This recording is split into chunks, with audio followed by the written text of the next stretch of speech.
Hoy vamos a empezar entonces un nuevo módulo que es el aparato respiratorio. Vamos a ver los principales signos y síntomas del aparato respiratorio.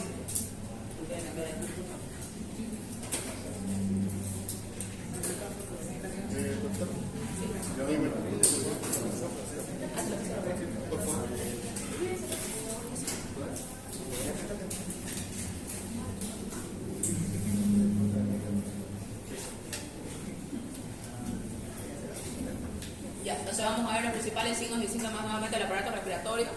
Ya, la tos, tan frecuente la tos, ¿no? ¿Quién ha consultado por este síntoma? Es uno de los síntomas cardiorrespiratorios porque comparte ambas etiologías más frecuentes, ¿ya? Y un motivo de consulta prevalente en la práctica ambulatoria. Lastimosamente en nuestro medio, los pacientes llegan con una tos ya multihidratada, ¿ya? No una tos que empezó ayer y viene al médico. No, este paciente ya se tomó eucalipto, se tomó una manzanilla, se hizo vapores, fue a la farmacia, se automedicó, entonces es un poco más complicado ya cuando llegan a las manos del médico, ¿no? Se define entonces como la contracción espasmódica, ¿ya? Hay un espasmo muscular y repentina de los músculos expiratorios, que tiende a liberar el árbol respiratorio de secreciones y cuerpos extraños. Entonces no solamente se produce por secreciones, sino cuando ingerimos o ingresan a nuestro aparato respiratorio los cuerpos extraños. Tal es el caso cuando hay el tema del chaqueo, cuando estamos limpiando algo guardado lleno de polvo de mucho tiempo, siempre nos genera la tos, ¿no? Es un reflejo defensivo, ¿ya? Normalmente estamos acostumbrados, tenemos tos, tomamos un antitusivo. Normalmente no tenemos que hacer eso, ¿ya? Tenemos que investigar la causa. Si es una infección, tratar la infección. Si es una alergia, tratar la alergia, ¿no? Es un reflejo defensivo que no solo no debe ser inhibido, es decir, no debemos aplacar la tos, ¿no? Sin antes saber la causa, con los famosos antitusígenos que también tienen sus efectos adversos, sino facilitado, o sea, tenemos que facilitar a la tos a ayudar a cumplir su objetivo, ¿no? Que es eliminar secreciones o huecos extraños. Entonces, en primera instancia, ¿qué podemos hacer? Podemos indicar mucolíticos, que son los famosos jarabes, ¿no? Mucolíticos expectorantes que nos ayuden a dotar, como son las nebulizaciones, como son los famosos vapores que también hacen las abuelas, ¿no?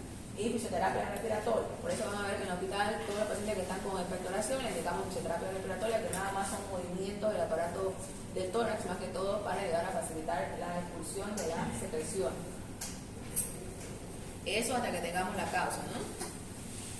Los estímulos que reflejan el reflejo de la tos pueden ser inflamatorios, o sea, puede ser por una inflamación, mecánico, como lo que decía el tema del chaqueo que hemos tenido en los últimos años, la polución ambiental.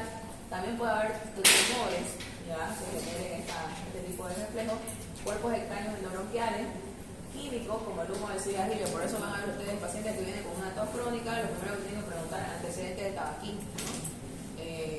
Normalmente estos pacientes tosen toda su vida. Y los gases irritantes, ¿no? Pacientes, por ejemplo, en la ocupación donde trabajan con gases, donde trabajan en la industria o en las cosas de fumigación, igual tienen el mismo problema, ¿no?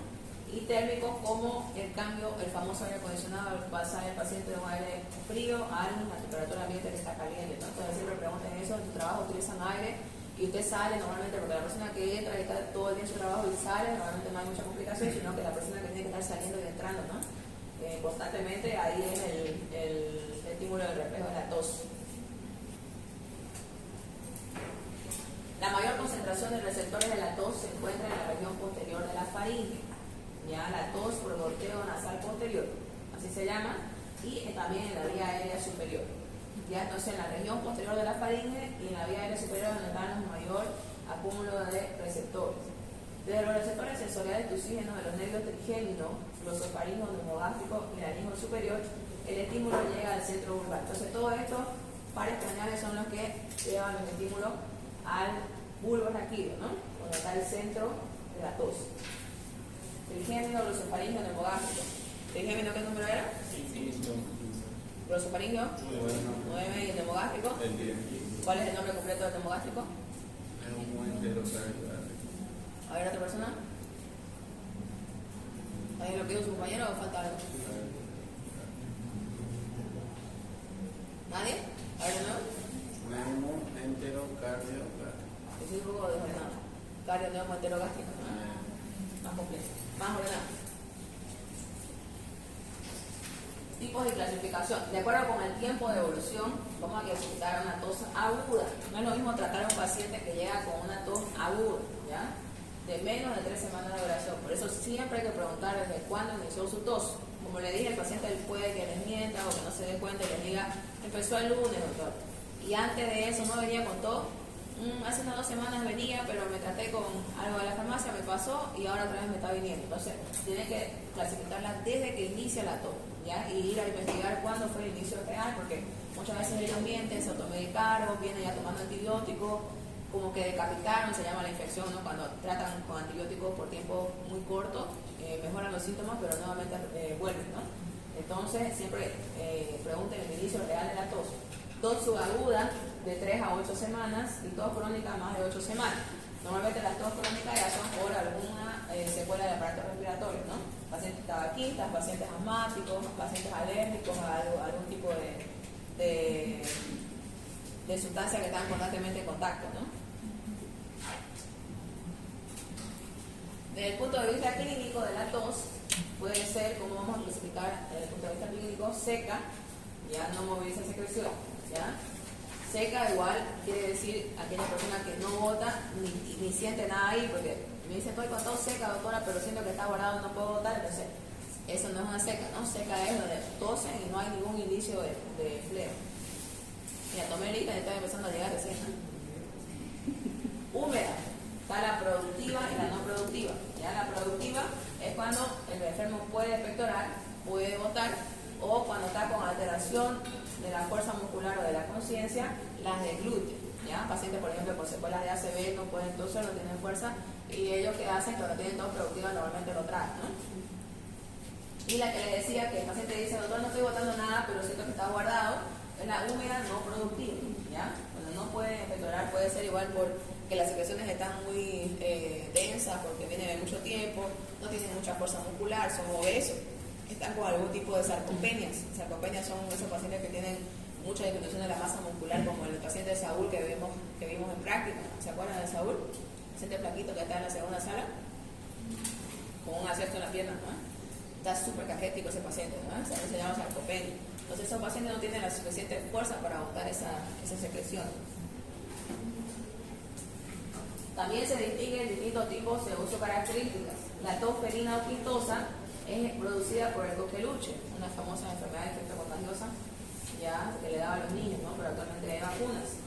O tos convulsa, también se caracteriza por acceso de tos paroxística, es decir, viene por periodo, que se inician con inspiraciones violentas y explosivas, a la que sigue una inspiración intensa y ruidosa provocada por el espasmo de la glotis, ¿ya? Como simula una convulsión pero a nivel de los músculos respiratorios. Tos coqueluchoide se parece al anterior, pero falta el componente inspiratorio. La produce la excitación del neumo gástrico generada por tumores mediastínicos. Entonces, cuando vean esto, no solamente se caracteriza por, no es porque sea la infección, el nombre, sino que tenemos que sospechar que haya este mediastínico, ¿ya? Cuando hay tos crónica normalmente, y no hay algún antecedente de tabaquismo o algún irritante crónico, tenemos que investigar los famosos tumores también, ¿ya? Parece que pedir imagen. Hay que pedir imágenes con contraste para ver, pueden estar localizados en el vértice del pulmón y en predilección del tumor del pulmón, ¿ya? Según su característica tenemos la tos ronca o tos perruna que se llama, ¿no? Es seca, intensa, se presenta como accesos nocturnos, normalmente es provocada por la rinitis glótica o subglótica, ¿ya? Una tos ronca, ¿no? Muy grave.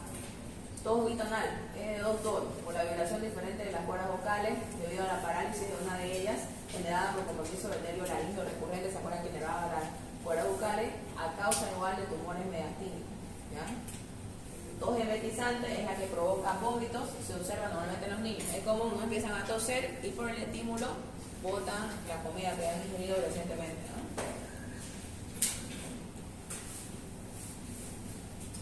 Ahora, por lo cual estamos nosotros los médicos, ya, y nos tenemos que diferenciar de las farmacéuticas, de las vecinas, de las comadres, como se dice, tenemos que encontrar la causa de la tos, ¿ya? Pues para variar. La valoración del tiempo de evolución orienta hacia la causa que la origina. Por eso tenemos que preguntar el tiempo, ¿ya? Pero bueno, un momento, ¿eh?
Ya, las infecciones de tracto respiratorio sabemos que pueden ser la mayoría virales, no se olviden. Virales en un 90% y lo demás va a ser bacteriano. Buenas noches. En la tos crónica se va a identificar la causa en la mayoría de los casos, en la que la tos persiste pese a la resolución de la infección, se observa en la hiperactividad bronquial postviral. Esto se vio bastante en COVID-19, ¿ya? El síndrome post-COVID, pacientes quedaron con una tos muy crónica que no controlaba con ningún antitusivo, ¿ya? Estos pacientes tenían que tomar hasta sedante o ansiolíticos para tratar de dormir el centro vulvar de la tos, ¿ya? Era el famoso síndrome post-COVID.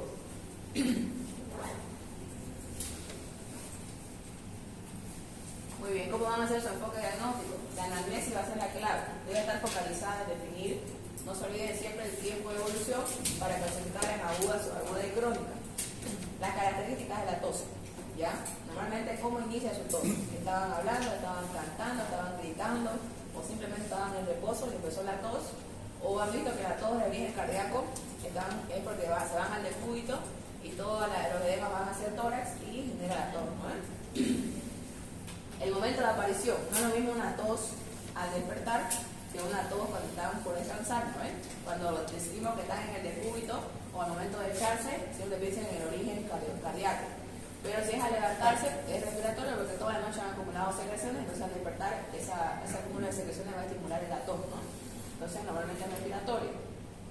Los síntomas acompañantes, no va a ser lo mismo la tos con disnea y edema miembro inferior, que va a ser cardíaca, a una tos con secreción amarillenta, fiebre y otra cosa más de respiratorio, ¿no? Los síntomas acompañantes nos van a orientar en la causa. Otra cosa que tenemos y no tenemos que olvidar es preguntar qué fármacos está tomando el paciente, ¿ya? Por eso de un lado de la historia clínica siempre vemos que hay el antecedente patológico y hay que, muchos me han hecho historia clínica ya, pero se han olvidado de preguntar qué fármaco toma para esa patología, ¿ya? Hay un lugar donde hemos repasado, no es antecedentes patológicos. Muchos me han puesto, por ejemplo, diabetes, pero no me han puesto con qué se medica el paciente para la diabetes, ¿ya? Más abajito dice tratamiento actual, que se tiene que poner qué toma para la diabetes, ¿ya? O qué toma para la hipertensión, si le diagnosticaron hipertensión anteriormente. Ya no se olviden eso. Uno de los grandes productores de tos crónica es enalapril. ¿Han escuchado? Enalapril, que es un YECA, un fármaco antihipertensivo de primera línea, produce bastante tos crónica, ¿ya? Pero se resuelve una vez sometido el fármaco. Entonces, si les viene el paciente con tos crónica y han preguntado todo, preguntado dónde trabajan, preguntado sus hábitos, antecedentes familiares, lo han revisado, no hay nada de examen físico y ustedes están partiendo la cabeza, piensen siempre en fármacos también, ¿ya? Y uno de ellos es el enalapril, que es muy utilizado. Algunos datos de la anamnesis pueden orientar el diagnóstico. En el compromiso pleural, por ejemplo, la tos aumenta el dolor, ¿ya? ¿Por qué? Porque al toser, contraemos los músculos respiratorios, va a estimular la pleura y va a doler, ¿no? El enfermo trata de no toser, de aguantarse. Por esta razón se la denomina tos tímida o reprimida, ¿ya? El paciente evita toser para que no le duele. Cuando la tos aparece durante la deglución, debe sospecharse de una broncoaspiración. ¿En qué paciente pasa la broncoaspiración? Pacientes con secuelas motoras, ¿ya? Puede ser secuelas de ACV, puede ser pacientes muy añosos que no tienen fuerza para toser y botar la flema. Entonces lo que ellos hacen, logran botar o sale algo y se lo degluten, ¿no? También pasan a pacientes que han estado intubados mucho tiempo, van a haber pacientes que salen de la terapia de piso, que ahí tienen bastante disminución de la fuerza muscular y no pueden botar la flema. Por eso a esos pacientes le damos bastante fisioterapia respiratoria, nebulizaciones, todas las medidas para ayudarle a agotar, ¿no? La tos acompaña las infecciones respiratorias habitualmente, ¿ya? Entonces, aquí por ejemplo, la tos que acompaña las infecciones respiratorias siempre va a venir con expectoración la mayoría de las veces, ¿no? En cambio, la tos producida por fármacos siempre es seca, ¿ya? Totalmente seca, es irritante. Ella dice, me pica la garganta al momento de toser. Un ejemplo típico y frecuente es lo que les decía, ¿no? Provocada por el enalapril, que es un YECA, un antihipertensivo bastante utilizado de primera línea. Sabemos que para hipertensión los de primera línea son los YECA y los aradón, ¿no? Entonces, este forma parte del grupo de los de primera línea.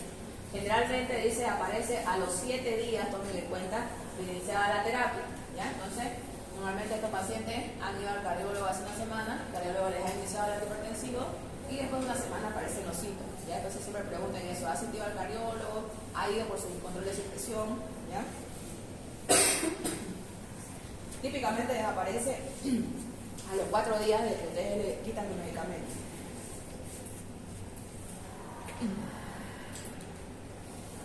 En el reflujo gastroesofágico, otra patología muy frecuente, ¿ya? Es preferentemente nocturna. ¿Por qué? Porque el paciente se echa en el decúbito y el reflujo va y estimula los receptores que vimos en la faringe posterior y produce la tos, ¿no? Y mejora o desaparece solamente con elevar la cabecera de la cama. Ya esa es una recomendación que se hace cuando los pacientes sufren de bastante tos. En cambio, miren, la tos de origen cardíaco se observa en la insuficiencia cardíaca y la pericarditis. Y el dato principal de la tos de origen cardíaco es igual al decúbito, ¿no? Aumenta cuando el paciente se echa o cuando está por dormir. ¿Por qué? Porque todos los edemas de los miembros inferiores y del abdomen se van hacia el tórax, ya se reabsorben y generan congestión pulmonar y por lo tanto tos, ¿no? El examen físico estará orientado por el interrogatorio, ¿ya? Es decir, si le dice estoy tosiendo, van a examinar el tórax. Si le dice estoy con apnea, lo mismo, ¿no? Incluirá no solo el aparato respiratorio, sino también el examen físico general e incluso, miren, el de vía aérea superior como el otorrinolaringológico, ¿no? Tenemos que ver también el conducto colectivo externo, tenemos que ver las narinas, ¿ya? Todo lo que implica el aparato respiratorio superior. Expectoración no es nada más que la eliminación de secreciones procedentes del aparato respiratorio. Cuidado con los errores ortográficos, fíjense cómo se escribe expectoración, ¿ya? Un pecado que ustedes escriban con errores ortográficos van a ser médicos. La clasificación de la expectoración se debe analizar el tipo y el color de la expectoración, ¿ya? Siempre pregunten, ¿de qué color es la flema? Anteriormente, ¿qué color era cuando inició? ¿Ya? Y ven a ver si el cambio de color lo ha mantenido. Su volumen, ¿ya? Hay pacientes que expectoran grandes cantidades, como hay pacientes que expectoran muy escasos, ¿no? Y por supuesto el olor también, ¿no? Nos va a indicar de ciertas patologías como la micosis, por ejemplo, tiene un olor característico. Entonces, el tipo seroso se presenta como un líquido claro, puede ser amarillento o ligeramente rosado, como consecuencia de la transudación a nivel alveolar. Entonces, si estamos dentro de esos colores, pensamos que podría ser una transudación, ¿ya? Nada inflamatorio, simplemente hubo una fuga de líquido al tercer espacio, ¿no?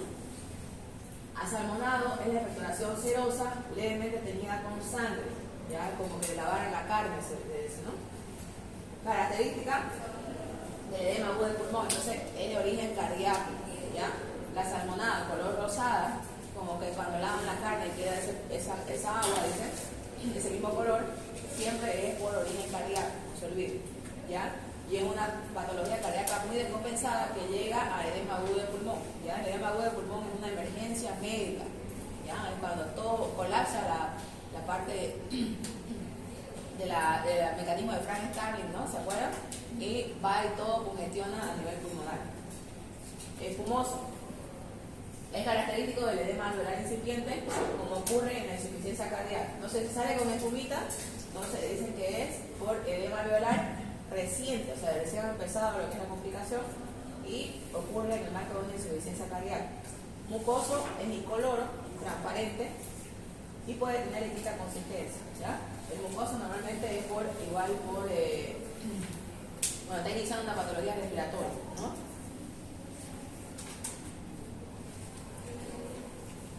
Purulento o purulento, este es el que más nos debe asustar, ¿no? Indica infección bacteriana normalmente. Se caracteriza por ser fluido, opaco, de color amarillo o verdoso. Perlado, este sí o sí debe ir a cultivo de secreción bronquial, ¿no? Perlado, si llega un paciente y le dan sustitutivo y no le mandan a cultivo, ¿ya? Siempre el médico tenemos que preocuparnos por saber la causa de esa tos. Perlado, se debe diferenciar del anterior por su similitud, es característico de las crisis asmáticas durante el periodo de resolución, ¿ya? Numular, originado en las cavernas tuberculosas. Hay pacientes que han tenido tuberculosis y han quedado con esta secuela, que a lo largo de los años pueden volver a tener este tipo de expectoración. También en las supuraciones pulmonares, miren, quiere decir en los accesos pulmonares, en las bronquiectasias, que igual son secuelas, son engrosamientos bronquiales crónicos, y en los tumores pulmonares infectados. Entonces, numular indica infección grave, ¿no? como las supuraciones que son abscesos y los tumores pulmonares pero infectados. Hemoptoico es un moco mezclado con sangre. Se observa en la bronquitis aguda, bronquiectasia, en el cáncer de pulmón y en el tromboembolismo pulmonar, que es la causa más prevalente. Y ahí faltó tuberculosis, ¿verdad? Que también es recuperación hemoptoica. El rumbroso. El rumbroso es una recuperación purulenta, pero teñida con sangre y es típico de la neumonía, ¿ya? En la fase más aguda. Achocolatado se observa en el absceso amebiano, ¿ya? El absceso de origen parasitario, se acuerdan de las amebas que hacen el ciclo de luz, ¿no? Con membranas en la hidatidosis, igual es una parasitosis muy poco frecuente, ¿no? Con granos micóticos en la actinomicosis, igual otra micosis sistémica oportunista. Con fragmentos de tejidos con restos necróticos, se caracterizan a los abscesos primarios y secundarios del pulmón y son típicos de los carcinomas excavados, ¿no? Entonces ahí el paciente se ve que bota tejido, ¿ya? Tejido necrótico normalmente, ya son pacientes muy crónicos y oncológicos, ¿no?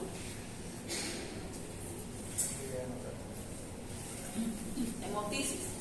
Hemoptisis se define como la expectoración de sangre que proviene del árbol respiratorio, ¿ya? El esputo puede presentarse con mezcla de secreciones o bien algunos botan sangre pura, sangre roja rutilante. Se presenta después de un golpe de tos con sensación de comezón en la faringe y deja un sabor salubre o mal sabor en la cavidad bucal. El color, tomen en cuenta, es rojo rutilante. Significa sangre oxigenada que proviene del árbol respiratorio. Puede tener burbujas por su contenido aéreo. La reacción es alcalina, es si lo mandamos a hacer una reacción de pH, nos sale alcalina y nos confirma el diagnóstico de que podría tratarse una hemoptisis. Las causas de hemoptisis pueden ser inflamatorias como la bronquitis que veíamos, la bronquiectasia. Una de las más frecuentes es la tuberculosis, ¿ya? En nuestro medio. También en los abscesos de pulmón, la neumonía bacteriana, la vasculitis, que son enfermedades autoinmunes secundarias, el micetoma por arterivirus, que son, es un parásito igual, ¿no? Neoplasia, carcinoma broncógeno, ya que siempre que sospechar en los tabaquistas crónicos el carcinoma broncógeno. Adenoma bronquial, metástasis endobronquiales, cáncer de laringe y tráquea. Vascular, puede ser por estenosis mitral, ya por la creciente congestión a nivel de la cavidad izquierda del corazón, entonces todo va a refluir hacia el pulmón, ¿no? Insuficiencia ventricular izquierda, ¿no? La típica insuficiencia cardíaca, tromboembolismo pulmonar con infarto de pulmón, la hipertensión pulmonar también aparece acá, malformaciones vasculares como la enfermedad de Red-Gosler, diátesis hemorrágica, que son enfermedades hematológicas, ¿no? Que alteran los factores de coagulación. Otras tenemos los traumatismos, pueden también venir por post-procedimientos, que ahorita está frecuente el uso de la fibroscopía, por ejemplo. Una punción diagnóstica, como han visto en los hospitales, hacemos toracocentesis en los pacientes, ¿no? Después de eso pueden presentar este tipo de hemoptisis. El quiste diartídico, que es poco frecuente, catamenial, algunas pacientes, ¿no? Cuando le va a venir el periodo, cursan con hemoptisis y hay que sospechar de endometriosis en esa parte, ¿no? Tratamiento con bevacizumab es un biológico utilizado para las enfermedades autoinmunes, ¿ya? Y la cocaína también tiene que descartarse.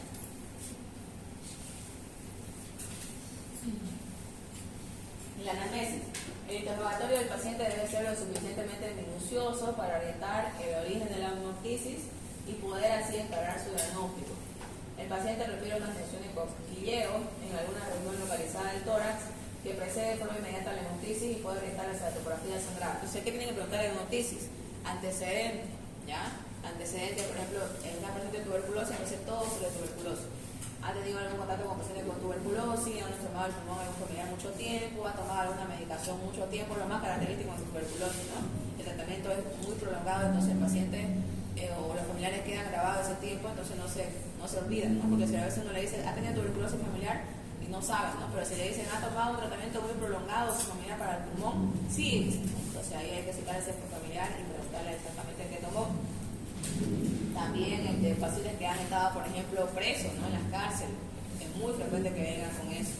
Pacientes que han estado en asilo, ¿ya? Al hospital, por ejemplo, me llegan muchos pacientes que vienen de los asilos de ancianos, entonces ahí hay bastante hacinamiento, hay congestión o están los abuelitos todos juntos, ¿no? Entonces, por la baja inmunidad que tienen en esta edad, es frecuente los casos de tuberculosis y de contagios masivos, ¿no? Entonces también hay que pensar en eso. Si fuera de absceso, ¿qué pensarían de abscesos? A ver, ¿qué factores de riesgo hay para abscesos pulmonares? ¿Quién me puede opinar en esta parte? ¿Cómo creen que estafilococo llega a pulmón? Inmunodepresión. Ya, inmunodepresión. ¿Cómo le facilitamos al estafilococo que normalmente vive en piel llegar a pulmón? Infecciones previas por torrentes. Por ejemplo, van a hacer la toracocentesis. Cualquier procedimiento invasivo, ¿no? Sí. Catéter hemodiálisis, vía central, todo lo que genere el ingreso. ¿Qué más? Algo importante que mencioné de los pacientes que se drogan.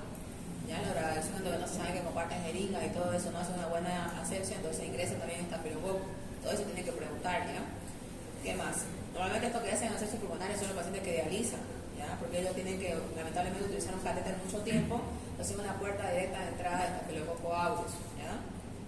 O algunos que tienen alguna malformación pulmonar, ¿ya? Es frecuente de algunos pacientes que tienen ausencia de alguna tronco de los bronquios, tienen algún tumor, también genera eso, ¿no? Pasamos al dolor torácico, el famosísimo dolor torácico, ¿ya? Puede deberse a múltiples causas. En la población con riesgo de cardiopatía isquémica es necesario descartar en primer término el origen andinoso del dolor torácico. ¿Qué población creen que tiene factores de riesgo para cardiopatía isquémica? Tabaquistas, obesidad, ¿qué? Sedentarismo, ¿qué más?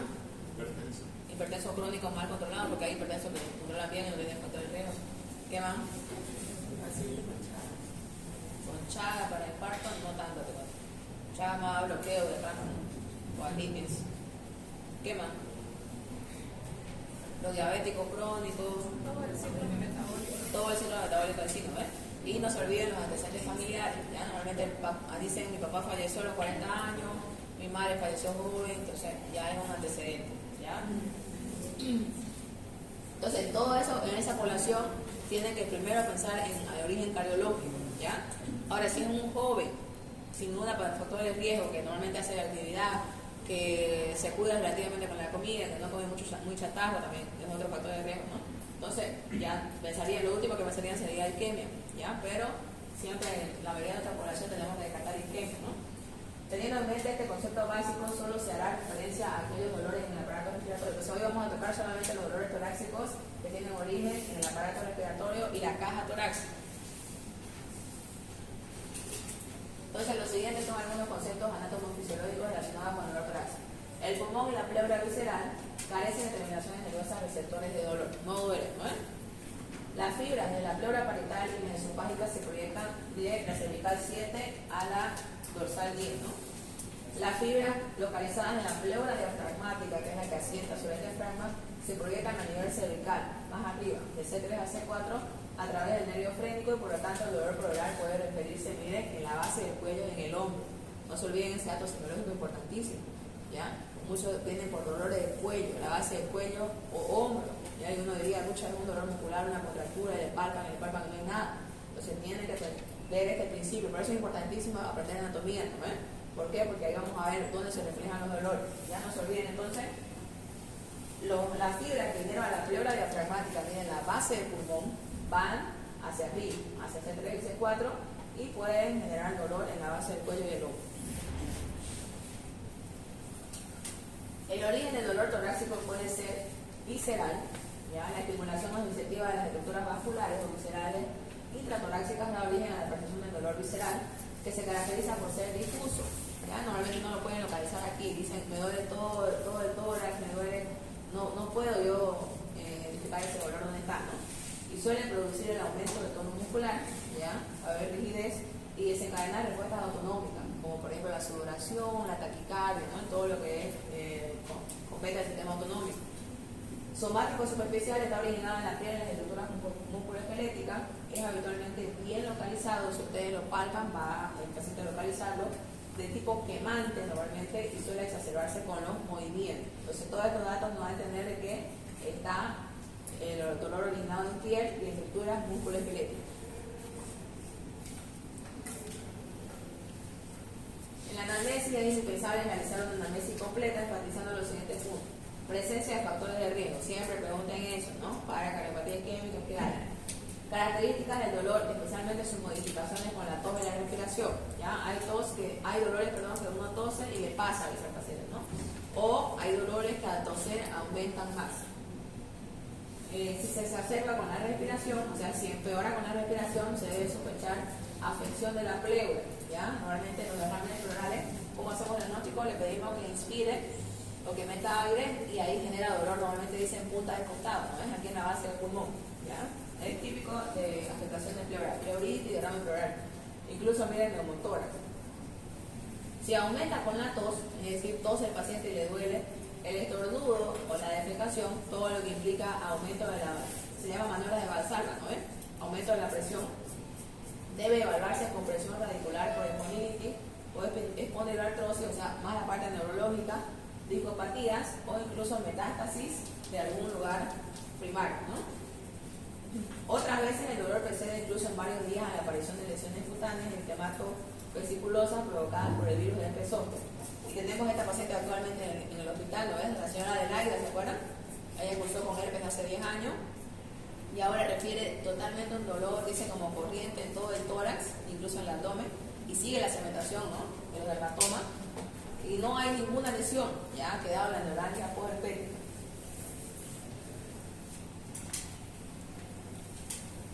El examen físico de la infección tenemos que evaluar alteraciones generales como el estado de nutrición, es importantísimo, ¿ya? Pacientes caquéticos, pacientes obesos. La cianosis y la insuficiencia respiratoria también es importante, el aleteo nasal, la utilización de los músculos esternocleidomastoideos en la crisis asmática, la fase característica en el paciente bronquial, es el paciente con color azulado, ¿no? Botagado azul. En la neumonía neumocócica, el edema malar al lado de la neumonía se ve normalmente. Y en el síndrome megatílico, la fase abotagada y el edema en clavina. ¿Han visto el edema en clavina? Creo que se lo puse por acá.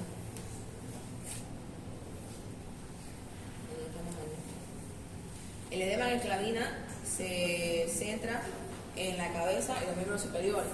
¿Ya? Todo eso lo van a ver marquizado y el tórax para abajo va a estar normal. Normalmente por una obstrucción del vaso sanguíneo a nivel mediastínico. ¿Ya?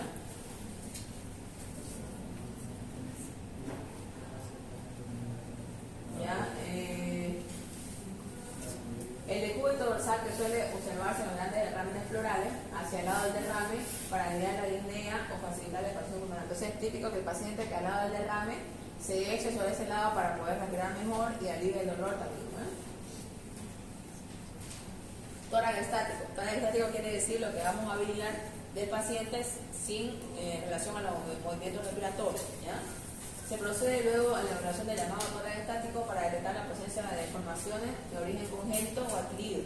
Bilaterales van a afectar a todo el tórax, la más característica es la del paciente con enfisema pulmonar. Se trata del llamado tórax entonero, típico de los enfisemas pulmonares, o tórax enfisematoso que se manifiesta por el aumento de todos sus diámetros, en especial del anteroposterior. Son esos pacientes que están de este lado más ancho y por acá un poco menos, ¿no?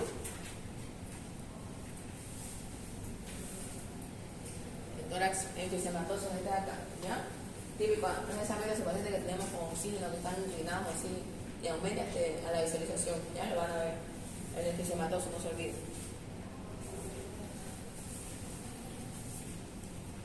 El tórax paralítico, plano o físico, se distingue por un alargamiento del diámetro vertical y una reducción del anteroposterior. Puede ser una variante congénita normal o la consecuencia de una TB crónica, ¿ya? Típico paciente secuelado de tuberculosis. En otros casos, las deformaciones son el resultado de alteraciones de la columna vertebral sifospoliótico. ¿Se acuerdan? Sifosis era con cavidad anterior, ¿no es? Aquel paciente agachado. El desarrollo anormal del diafragma genera un tórax en embudo o infundibiliforme, el pectum excavatum. Ahorita vamos a ver la foto. El crecimiento desproporcionado de las costillas provoca el denominado tórax en carena o en quilla o pecho de pollo, ya más grueso por acá, ¿no? Pectum carinatum, tórax piriforme y tórax piramidal. Todo eso son los denominativos, pero el más utilizado es el tórax en carena, ¿ya? El raquitismo con su típico rosario raquítico también altera la conformación torácica normal. Entonces un tórax normal, el tórax enfisematoso que vimos al inicio, el sifospoliótico que genera una concavidad anterior, el paciente se inclina hacia adelante, ya genera entonces una deformidad, Pectus excavatum, que veíamos el tórax acanalado, aquí en la parte del esternón está más pronunciado, y el pectus carinatum, que es lo contrario, ¿no? Aumento a nivel del esternón, tórax en giro. Hay otra forma, tórax normal, en donde él estaba aumentado el diámetro anterior-posterior, el sifónico, hay la deformidad, la concavidad hacia adelante, el excavado, que es el pectus excavatum, y el raquítico, que es el típico rosero raquítico que vamos a ver por acá, miren, hay como cambios, ¿no? Que lo vamos a palpar.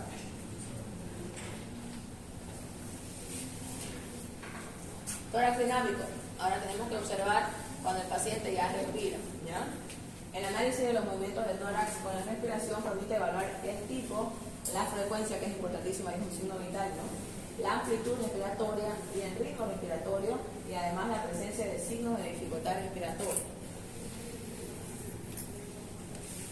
Tipo respiratorio. Lo normal entonces en la mujer es costal superior. Utilizamos más la parte torácica, ¿no? Los hombres es con su costo abdominal. Ellos respiran una parte con el tórax y otra con el abdomen, ¿no? Y el niño es netamente abdominal, ¿ya? Por eso no sé si han entrado en neonatología alguna vez. El abdomen es el que más se mueve cuando ellos respiran, ¿ya? Y es normal. Frecuencia respiratoria. En condiciones normales, entonces no se olviden, es de 12 a 24 ciclos por minuto en el adulto. Promedio 18. Ahí los autores varían un poco, dicen de 12 a 20, de 18 a 20, ¿ya? Pero vamos a ver de acuerdo al paciente. Se explora mejor colocando la mano sobre el tórax del paciente, ya va a ser lo mejor, y contando las respiraciones por lo menos 30 segundos a un minuto. La técnica para contar esto normalmente no se lo realiza así, ¿por qué? Porque el paciente se puede poner ansioso y modificar su frecuencia respiratoria, ¿no? O sea, ¿cómo se recomienda actualmente? Simplemente visualizar, ¿ya? ¿Qué hacen ustedes? Tienen que distraer a su paciente, ¿ya? Hablarle de otra cosa, preguntarle cuántas cesáreas ha tenido a las mujeres, preguntarle, no sé, al hombre cuánto tiempo ha fumado, cuántas cajetillas y todo lo demás, para que él se distraiga de otra cosa y ustedes vayan contando en su reloj. No van a estar mirando su reloj tampoco, sino que miran un cierto número y se van a ir acordando 30, van contando 30 segundos, ¿ya? Y le van midiendo su respiración mientras charla. O sea, es una técnica que tienen que estar ustedes súper atentos, ¿ya? Se explora mejor, se denomina taquipnea entonces al aumento de la frecuencia respiratoria, que puede ser producida también en condiciones normales, por la fiebre, por la anemia también, o disminuciones de la presión respiratoria. Aquí hay pacientes que respiran de forma superficial. Vamos a ver pacientes acidóticos, normalmente respiran muy superficial, ¿ya? Se denomina radipnea a la disminución de la frecuencia respiratoria, puede ser en los atletas entrenados, ingestión de sedantes o narcóticos y en algunos pacientes en coma, ¿ya? Bajo sedación continua.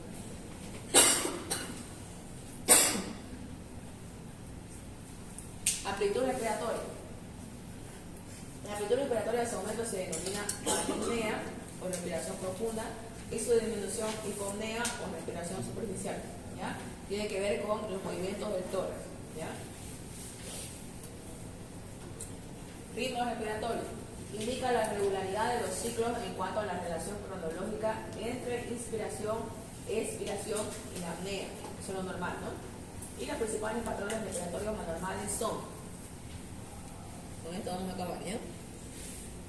Respiración periódica de Cheyne-Stokes, ¿ya? La respiración de Cheyne-Stokes, ¿qué se puede decir? Que se presenta muy frecuente. Se observan series de respiraciones de profundidad creciente y luego decreciente, después de las cuales el paciente deja de respirar, apnea. Durante un tiempo, miren, variable de 10 a 30 segundos. El paciente queda ahí, ¿ya? Y ustedes van a ir cuantificando. Se debe fundamentalmente a un aumento de la sensibilidad al dióxido de carbono a nivel del centro respiratorio vulvar, ¿ya? Hace que el paciente hiperventile en exceso, ¿ya? Llevando a sus niveles tan bajos de CO2 que se produce una apnea, ¿ya? Entonces el hecho de hiperventilar genera mayor eliminación del dióxido de carbono.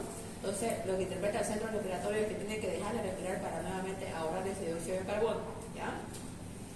Con la suspensión de los niveles de dióxido de carbono comienzan a aumentar nuevamente y desencadenan otras respuestas respiratorias, con lo que el ciclo se perpetúa. Respiración de Biot es otro tipo de respiración periódica en la que se alternan apneas de duración variable con ciclos respiratorios de igual o distinta profundidad, y esta ya es más característica de la meningitis, ¿ya? Y la respiración acidótica de Kussmaul consiste en una inspiración amplia y profunda y ruidosa, seguida por una breve pausa y posterior respiración corta y quejumbrosa, para dar paso a una nueva pausa más prolongada. Entonces hay una primera pausa de inspiración profunda, hace una respiración corta y otra nueva pausa. Se observa el cuadro frecuentísimo, ¿ya? Acidosis metabólica es lo que más tratamos en el trabajo, por ejemplo. ¿Por qué? Porque vienen los renales, ¿ya? Pacientes con enfermedad renal cursan con acidosis metabólica. Pacientes diabéticos decompensados cursan con acidosis metabólica, ¿no? La famosa cetoacidosis diabética. Como la acidosis también diabética y la urémica, ¿no? Uno de lo que les decía. Esos son los dos cuadros más frecuentes de acidosis. Y ahí terminamos, chicos, por hoy.